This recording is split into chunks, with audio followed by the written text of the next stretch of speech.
Earlier this year, I decided to try something I'd never done before. I wanted to paint an entry for Golden Demon, and for the 80 hours I spent painting this figure right here, I got a highly commended pin. Was it worth it? I didn't know it at the time, but back in April I was being pretty cocky, maybe even a bit foolhardy.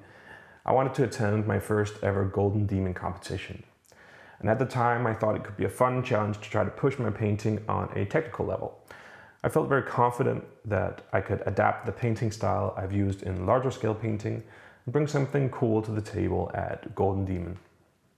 So I sat down to pick out a few projects. I figured I could paint at least a few different entries. After all, I had 6 months to go and I was branching into painting professionally, so I should have plenty of time, right?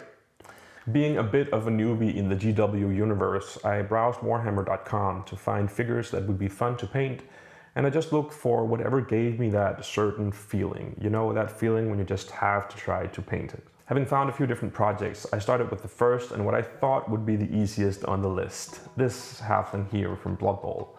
Now, I'll save you guys some time and be honest that this was the only entry of those ideas that I had that I actually managed to finish and bring to Golden Demon. That's because this halfling ended up taking so much more time than I thought he would. I spent 80 hours alone on this guy, and in the end I got this small, highly commended pin for him. Was it worth it? Well, I thought a lot about that question, and the answer is right here in this envelope. And in the end, I'll open it up and let you know. But what I really want to share with you today is everything I've learned while painting this guy over these last few months. Because I think it's a lot more beneficial to talk about the process than focus on the placement at the competition. So let's get into it. I picked this model because of the open pose and because I love the character in that teapot and the snarly grin. Open poses like this are good because they have easy access to reach every part of the model and somehow they just feel more easy to look at. My scheme for this figure would consist of a cooler green, some whites, and a bright gold rather than the green and yellow scheme that Games Workshop has in the official box art. It's different enough to feel new while still having some of that Irish St. Patrick's Day feeling. And the cold green would contrast the orange football very well.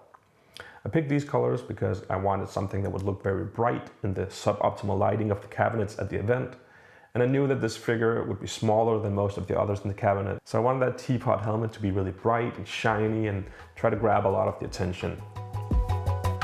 Now I've already painted this helmet in detail in another video on my YouTube channel that you can check out as well.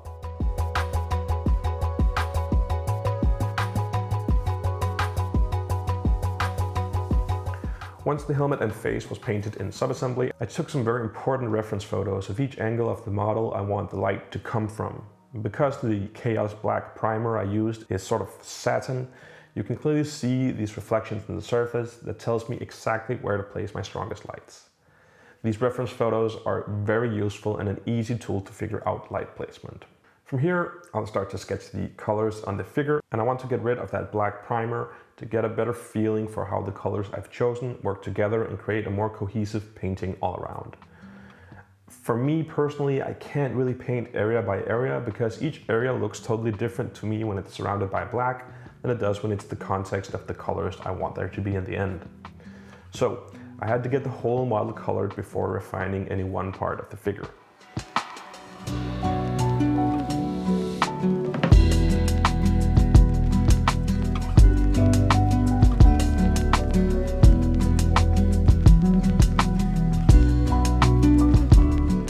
Now, at this stage, I find the shoulder plates a bit boring and I think of them as a bit of a missed opportunity for some interest around the head of the figure.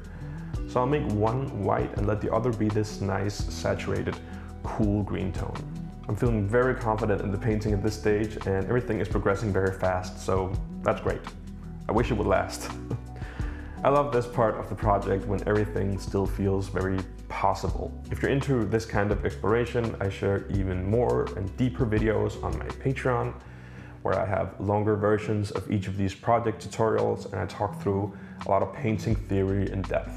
You'll also find the full breakdown of my 40K entry, which also received a highly commended pin in Essen, plus a fantastic community of painters all looking to push their skills and support each other in our creative journeys. I want to say a huge thank you to all of my patrons. Your support really helps keep all of this going. For anyone who prefers learning in person, I'm running a few physical workshops soon. We'll dig into some non-metallic metals and color sketching and how to paint ambience. It's gonna be a really good class, so don't miss out. Links for both the Patreon and physical workshop are in the description if you'd like to join. Now, let's get back to the half-light. With the sketch in place and the color scheme for the uniform working well, I went to refine the figure a bit more and add some more detail into the skin. Skin is always tricky to paint because opposed to a lot of other materials, it has multiple different color variations. On the body, I made the knuckles and elbows more red with glazes and desaturated the tips of each fingernail with burnt umber, and I added some sharper, brighter highlights to show the more shiny surface of the fingernail. The tricky thing is that glazing these more saturated colors over your brighter skin tones, like red or burnt umber, also darkens the surface. So I'll have to re-highlight and go back and forth a bit to really make that shift in color work. The highlights are also very important in defining the shapes of these very cartoony muscles. So some roundness on the bicep and a softer, more elongated highlight on the forearm work really well. I also add a few birthmarks, as this seems like an appropriate detail for this guy. And of course, I also have to paint some hair on the feet. I use very thin strokes of sepia ink.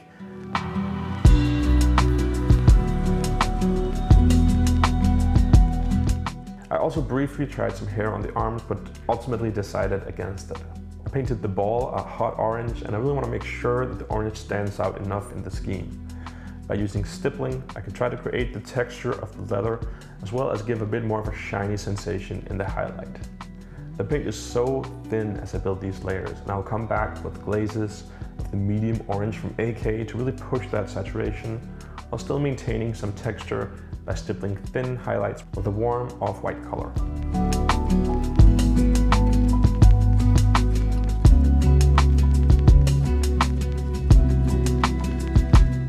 The freehand stripes on the shirt were really tricky for me to get right. I wanted to paint the shirt as cotton, so that means that the spacing between each stripe should be the same as the material itself doesn't stretch the way lycra or another synthetic fabric would. Instead, I'll try to paint these lines with equal spacing and think about how the fabric is tucked into his pants and how one side of the shirt has a different tension from the other.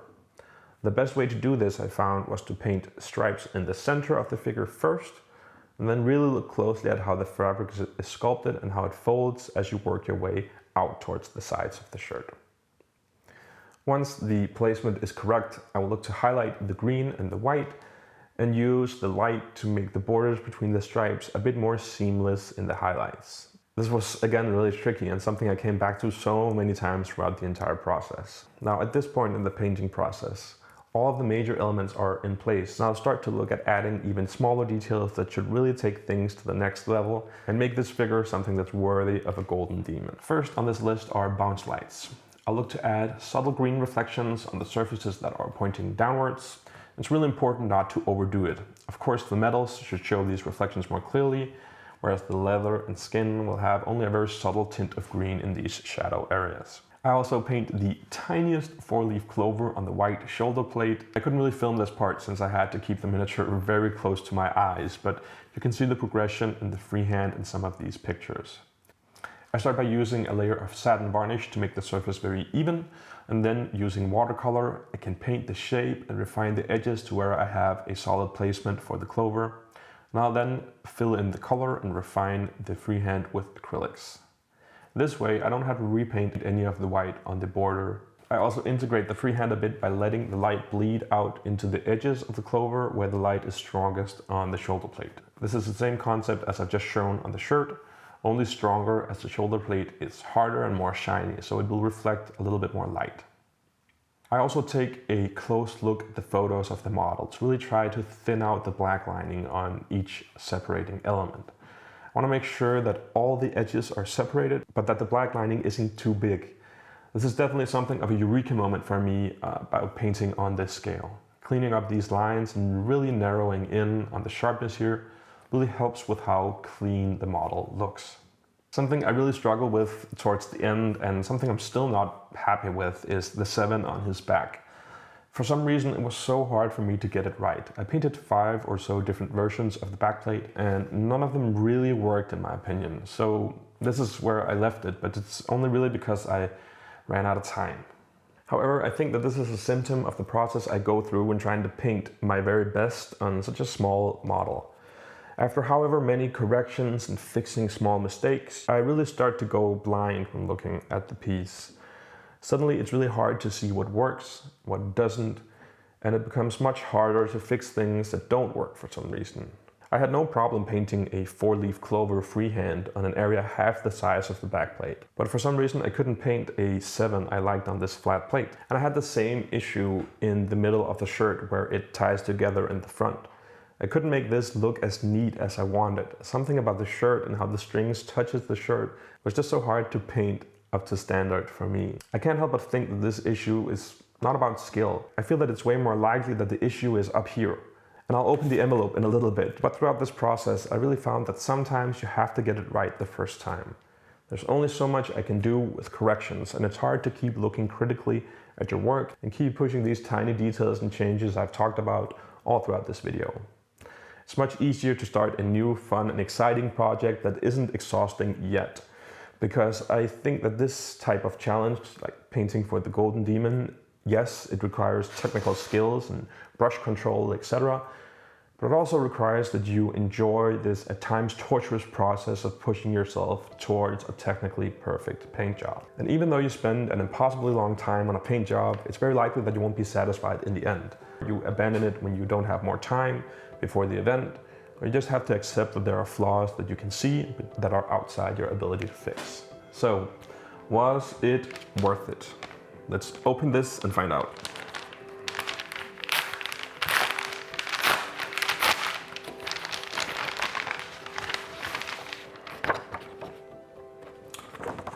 It's up to you. Okay, that's kind of an annoying answer, but here's what I mean. In a few months, no one is going to remember who took bronze in 40K single, or which piece was robbed of a finalist spot. In a year, most people won't even remember half the entries. I'm not trying to sound bitter here, I just don't think that you can expect other people to care as much as you do.